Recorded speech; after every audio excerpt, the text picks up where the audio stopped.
So live, Facebook, Twitter, YouTube, World. This is Taiwan, aka Big Ride, coming back to you again with chapter 13 of my book, uh, New Jack City 2, Son of Nino.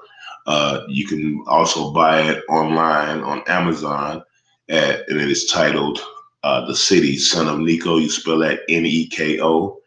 I hope you've been enjoying the saga so far. I have. Here we are with chapter 13. Scotty sat in his office with the door closed, surfing the internet and looking for someplace nice to take Leah. She was constantly complaining that he never took her anywhere, so his plan was to surprise her and take her someplace exotic, somewhere she could never have thought she would be able to visit in a million years. His sights were set on a place called Cabo San Lucas in Mexico when all of a sudden the door to his office swung open. Nick walked in and sat in one of the chairs in front of Scotty's desk. Usually, when a door is closed, that means that you're supposed to knock on it first and wait until someone tells you to come in. Then and only then do you enter, and you should wait until the person offers you a seat. What? Did I just interrupt your porn surfing time? Nick quipped.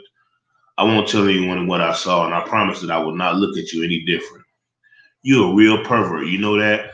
Oh, yeah, I'm the pervert, but you're the one closed up in your office porn surfing on department time. Now, how does that work again?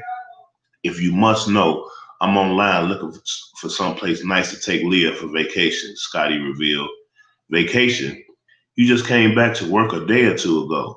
Jesus, what do they do? Give you guys a raise and a promotion to do less work? Look, is there a reason for this intrusion, or did you come in here to insult me and show me once again how truly jealous of me you really are? Scotty asked, leaning back in his chair and placed his folded hands behind his head. You heard about what happened in the Carters? Everybody's heard about what happened in the Carters. It's been all over the news and in the papers. Homicide is already on it. What's your point? My point is that's 8 dead bodies in just a couple of days, and that's not good. There were 3 bodies on July 4th and then 4 more bodies yesterday. By my count, that's 7. Looks like somebody needs a few more math lessons, Scotty chided. And it looks like you need to keep your ear closer to the streets. This new position of yours is starting to erase your ability to be the good street cop that you were. Meaning? Meaning body number 8 was not found at the Carters. Body number 8 was discovered later at a do-it-yourself car wash. Body number 8 was also none other than Raymond Marcel Blevins, aka Tutu. Are you talking about the same Tutu that sells heroin in the Carters? Nick nodded his head once and pointed a finger at Scotty. Bingo, you guessed it. So what we have is some kind of turf war, is that it? That's what it looks like to me, but that's not the worst of it. Then what is? Do you remember CMB? Yeah, the Cash Money Brothers. How could I forget? What do they have to do with anything? Apparently a lot. What would you say if I told you that they were back? His question made Scotty smile. I say that you were crazy because that's impossible. All of CMB is dead, and the 1 or 2 that didn't die just finished serving lengthy jail sentences. Last I checked, one was a minister, and the other is damn near paralyzed, so there's no way possible that he could be either one of them. Nick reached over and took a mint out of the dish on Scotty's desk and popped it in his mouth. Well, somebody should tell these guys that because the unofficial word on the street is that CMB has once again taken over the Carters. Scotty waved his hand at him. That's bullshit. Just a bunch of wannabes that couldn't think of an original name for themselves. They'll be gone before they even become a blip on the radar. Nick shrugged indifferently. Maybe, maybe not. But I think that their leader, Nino Brown, might have a little something to say about that. Nino Brown is dead. Oh, did I forget to tell you that part? There's this guy whose name is Nino Brown, and supposedly he's the one calling the shots for them. Now, what do you think about that? Just some copycat trying to make his reputation off a dead man's name. It's nothing, he replied.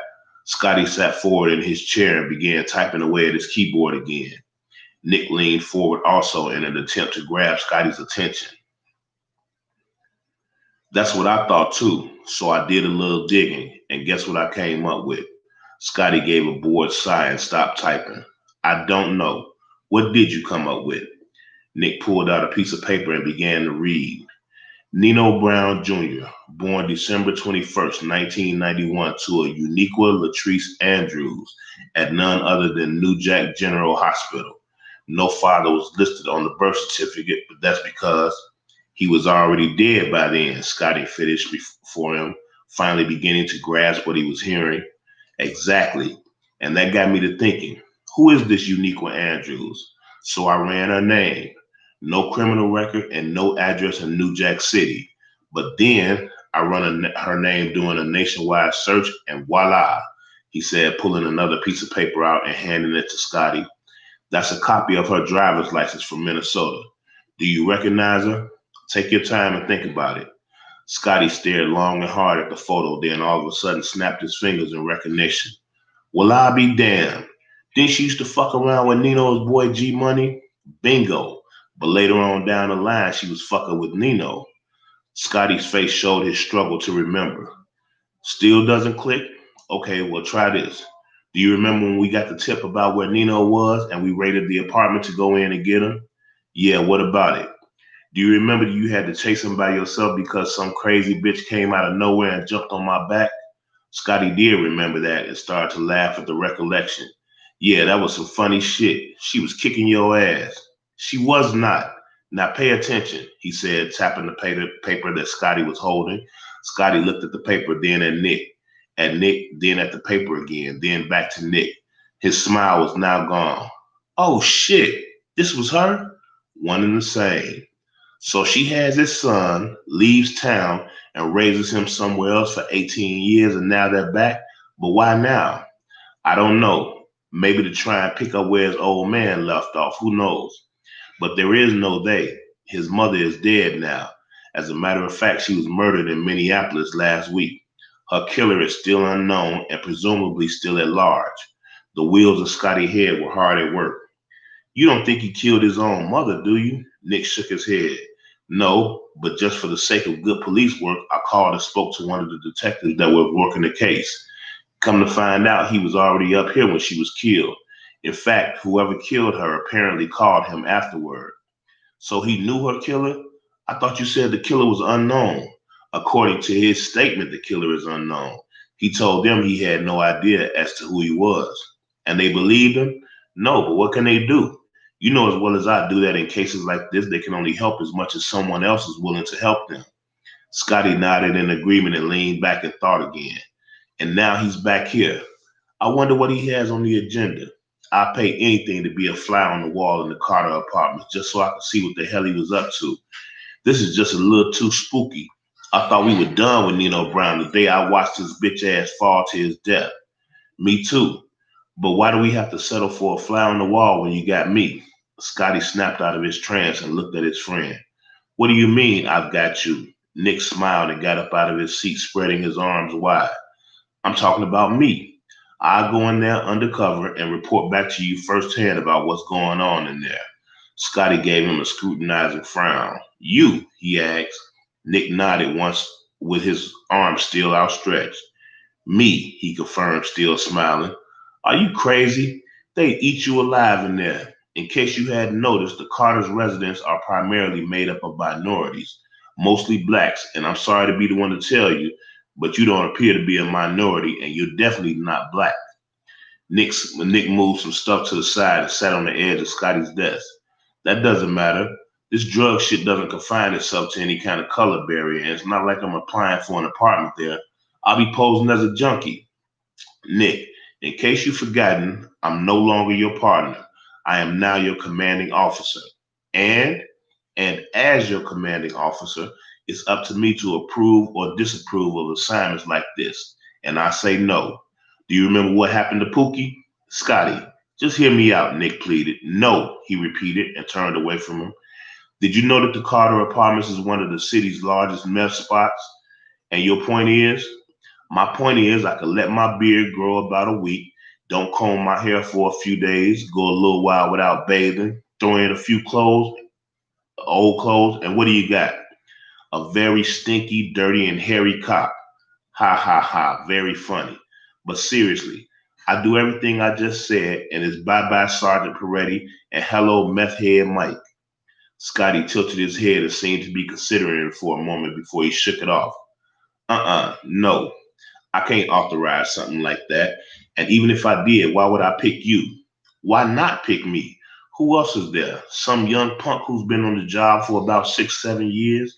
All he's going to do is burn up a bunch of the department's overtime and come back giving you reports on stuff that you already knew about before you sent him in. You know I'm right. Look, Peretti, I can't, I can do this, Scotty. You know I can. Nick, there's no doubt in my mind that you can. But what I'm saying is, look, Scotty, you and me, we're not getting any younger. Before you know it, they're going to be pushing old dinosaurs like us out the door. At least you got to make captain before you left. But me, what do I got? This could be my last time to do something memorable on the job. Come on, Scotty, please, I'm begging you. For old time's sake, Nick pleaded. Scotty, however, was still undecided. I don't know, Nick. Okay, look, I'll tell you what. Give me a week, just 1 week. And if I don't have anything new for you by the end of that week, then you can pull me and you won't hear a peep out of me, I promise. Just 1 week. Scotty didn't say anything. Nick saw his resolve softening and added one last comment. Please, Scotty, it's 1 week. What could go wrong? Scotty dropped his head, sighed, and lifted it back up. 1 week, Nick, you hear me? 1 week, and after that, you're through. Peretti jumped off his desk and ran around in it, picking Scotty up out of his seat and hugging him. Thank you, thank you. 1 week. I promise you won't be sorry. I better not be, or that's your ass, friend or no friend. You hear me, Nick? Loud and clear. Good. Now get your happy ass out of my office, gonna do some work. Hugging me and shit. Scotty complained, brushing himself off and fixing his clothes. You got it, Cap, he said, walking out of Scotty's office. Scotty sat back down in his chair with a frown on his face. Crazy ass white boy, he grumbled as he began tapping away at his keyboard again. It was dead calm and eerily quiet around the corridors. The area around the complex was so desolate that it resembled a ghost town. Not even the fiends were out, and everyone knew that was highly unusual. Even after threats of nuclear war, they would still be out. All of CMB was present and accounted for, but they were strictly there for show. Not knowing whether to expect trouble again or not, they were once again armed and ready for it, should it make itself known. But so far today, neither enemy nor money was making themselves seen to the only people brave enough to be in the same vicinity of what had well become the hottest building in the city. Ronnie came inside from his lookout post in the front of the building to where Nino and Juicy were. The rest of CMB was spread out in either the stairwells or various floors of the building, as well as on every corner of the building outside. Man, it's dead as hell around here. We made less than $500 all day, he complained. Yeah, I know. Just be patient. It'll pick up. You said that about 2 hours ago, and we only made about $40 or $50 since then. That's ridiculous, especially with the size of these packages. We got half grams of meth or crack for $20, a quarter gram for 10. The heroin is regular price, but it's the purest shit around. We got damn near every kind of ecstasy there is for $15 a pop, and dime bags of weed weighing 4 grams apiece. We're killing them on every level. So what I really want to know is, why the hell aren't we making any money? Juicy sat in a chair by the elevator, chewing on a piece of gum and playing with it on her finger. I know why, she volunteered. Ronnie didn't particularly like her or the way that she had just latched herself onto Nino and wouldn't let go. He knew that she was nothing more than a sack-chasing hoe with a big butt and a smile, but he wondered if Nino did. Why, Miss Know-It-All? Juicy smacked her lips and rolled her eyes at him, making sure that he got to see her in all her ghetto fabulous glory. Because with all the shootings lately, everybody's too scared to come around. Don't nobody care that y'all got the biggest and best packages? Shit, people want to live. And how the hell would you know? It's common sense. Plus, unlike you, I live around here and I talk with people. That's what everybody I know has been saying. Shit, the people that stay here wouldn't be coming around if they didn't have to go home. Y'all got it like Beirut around here. You ain't got to be no rocket scientist to figure that out, do you, Mr. Smart Ass? She ended with a smart smirk on her face. Ronnie's eyes turned into slits as he stared her down. You better watch your mouth, he warned her. Or what? Just keep it up and you'll see what. Boy, ain't nobody scared of you, she said, grinning and staring at him defiantly. I don't want you to be scared, but you better be careful, bitch. Juicy jumped up out of her seat like someone had lit a fire up under her. Bitch? Who the fuck you calling a bitch? She snapped.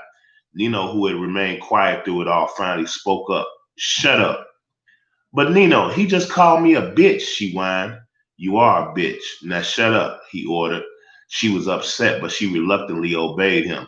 She stuck her lip out to show that she was pouting, and Ronnie began to laugh at her. You too, Ronnie. Ronnie abruptly stopped laughing. Huh? You heard me. Shut up. Ronnie was shocked, angry, and embarrassed. He couldn't believe that Nina would talk to him like that at all, but especially in front of a girl that he barely knew. It only added gasoline to the fire when she began laughing quietly and sticking her tongue out at him to make fun. She's right. What? Ronnie asked like he may have heard wrong. I said she's right. People aren't showing up to buy anything because they're afraid to come around. We got to do something to curb their fears, something to win them over. Something like what? If the best deals in town won't make them come, then what will? Ronnie inquired. Nino pondered the question for a moment, then looked from Juicy to Ronnie. Better deals, he answered. Both of them looked confused. I don't get it, Ronnie said. What do you mean better? What could be better than what we're doing now? 2 for 1. 2 for 1? Yup. Buy one, get one free, he confirmed. On what? Everything. Nino, baby, you're a genius, Juicy proclaimed with an exaggerated look of admiration. But Ronnie didn't share the same sentiment. He began to shake his head in protest. Hell no, Nino, you can't do that. How the hell are we going to be able to make money then? How are we going to get paid? We won't be making any profit. You let me worry about profit, Nino told him calmly. Nino, all I'm saying is just stop and think about what you're saying. I mean, with just the weed, people will be getting more than a quarter ounce for only $10, he pointed out. Nino stood passively with his hands in his pockets and looked at his friend. Ronnie, I love you like a brother, but who's running this? There was a subtle hint of a challenge in his tone. Ronnie was quiet as he looked at a smirking Juicy. When he saw that Nina was still waiting on an answer, he swallowed his pride and gave one. You are. Then let me run it, all right? Yeah, he answered in defeat. Satisfied, Nino turned to Juicy. Juicy, can you and your friends help to spread the word? In his request, Juicy saw a way to earn more brownie points, and she would not miss the opportunity. Of course, Daddy. I'll do whatever you want me to. I have them spread the word to every blunt smoker, crackhead, meth head, junkie, and pill popper there is. I'll even talk to some of the people that stay in the building and see if I can get them to agree to let your workers in their apartments to make your money instead of being out in the hallway and on the stairs. Nino looked at her pleased. You would do that for me? Yeah. I told you that there's nothing I won't do for you. But you know they're going to want to get paid for their services, she threw in. Hey. Nino nodded. That's understandable. We can work something out. Do you have any extension cords in here by chance? Okay, cool. Let's see if he does. Okay, Daddy, leave everything up to me. I'm going to show you that I can be your ride or die bitch. Okay, then, I'm watching you, he said with a smile. And while he was watching her, she was watching him. And Ronnie was watching them both. In the Hennepin County workhouse, everyone was assigned their own personal box to live in. A 6x9 cell with only the bare necessities. A toilet, a bed, a sink, and a small piece of stainless steel sticking out from the wall that was supposed to serve as a table. A small, heartless stainless steel stool right below it served as a seat to anyone brave enough to sit on it. A man was locked in his cell for the majority of the day, released only to go to breakfast, lunch, and dinner. Every other day there was recreation for either A house or B house, depending on which one you were housed in. Being by yourself all day, every day, eventually took its toll on you, so many men used that ample time for many things, as you can imagine. The main one, however, was communicating with their neighbors. This was done by hollering back and forth from one cell to the other. Others chose to use their time for other things like drawing, writing songs, raps, or even books. For those who could not do any of those things or chose not to, they would use that time to sleep or reflect on things like what had caused them to get there. This led to daydreams about what one would do when they got out. Heartless Hank was one who would to spend his time reflecting and daydreaming. He was dressed in the blue DOC issued uniform that the residents of the workhouse were required to wear. All residents were permitted to wear their own shoes. His hair was starting to get thicker on his head, and he was also beginning to grow a beard in the time that he had been locked up. Such was the case when one was incarcerated. But there was another reason for his lack of interest in his appearance.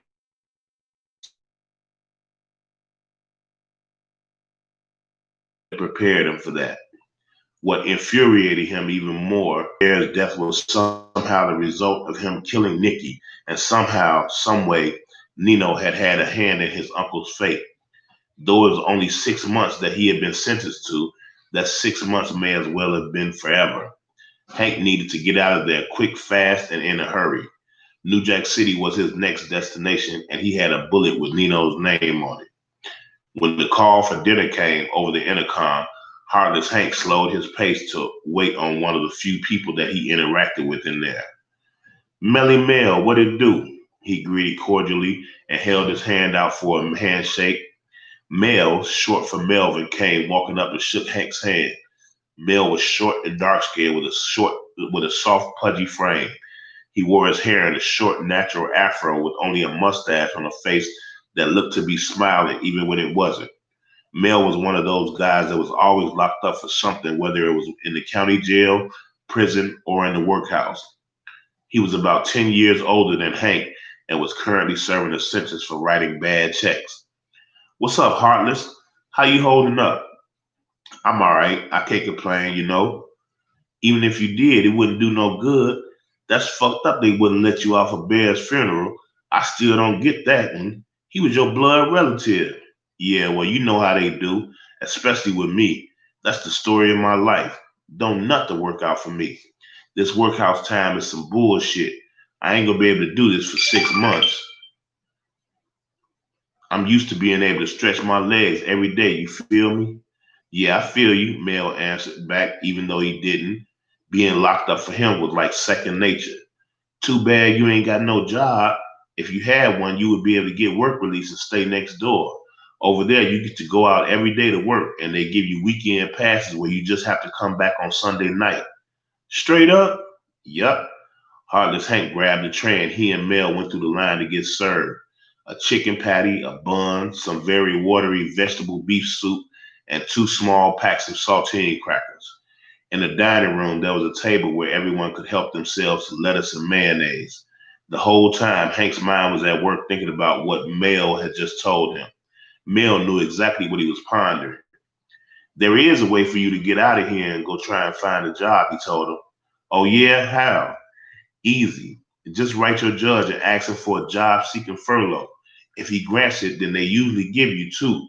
You'll be gone from 6 in the morning to 6 at night, Mel explained as they took their seats at a table. Hank looked at Mel as if he was just now seeing him. And all I have to do is write my judge and ask for them? The worst he could say is no, right? All I can say is if you do get it, don't do like a lot of these cats and not come back. You do that, then you won't be eligible for another one. Hank heard him talking, but his mind was already somewhere else. Oh, that's all right. I'm only going to need one, he said with a faraway look in his eyes as he took a bite of his chicken sandwich. That's the end of chapter 13. I hope you've been enjoying it. Remember, you can buy the book, The City, Son of Nico. It's for sale online on Amazon, and you spell Nico, Neko. Thank you so much for tuning in. I hope you come back for chapter 14 and the rest of the book. Enjoy, have a great night, and peace out.